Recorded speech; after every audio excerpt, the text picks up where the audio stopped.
An official finds irony in the government's policy on social distancing in schools, as children are already being allowed to go to areas where crowds gather, and such measure is either completely ignored or not followed very strictly. This report.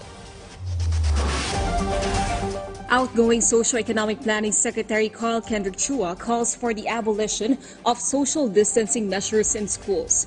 In his final press conference as secretary, he insists that the 1-meter distancing protocol has reduced the capacity in schools by half or 50%.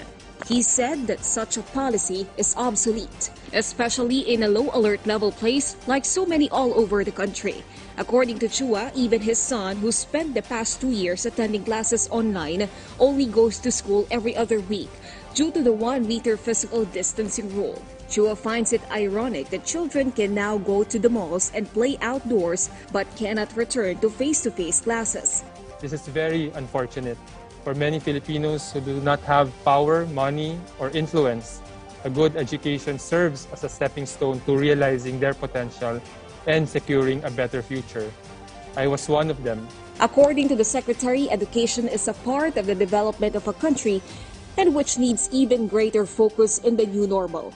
The Secretary clarified that this has been part of the discussions with the IATF, but hopes the next administration will be able to implement the full resumption of face-to-face learning. The NEDA mandate covers development, and for us, education is a foundation of development. So I hope this will be taken very seriously. The repercussion on the children's present and future development are very much affected by their ability to learn better.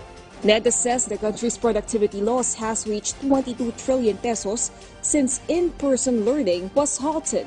According to incoming Vice President Sara Duterte, one of her priorities as Education Secretary-designate is the full return of the face-to-face classes. In addition, Chua also suggested to the next administration to focus on climate change. He says the increase in global temperatures should not exceed 1.5 degrees Celsius and carbon emissions should be lowered by 75% by 2030.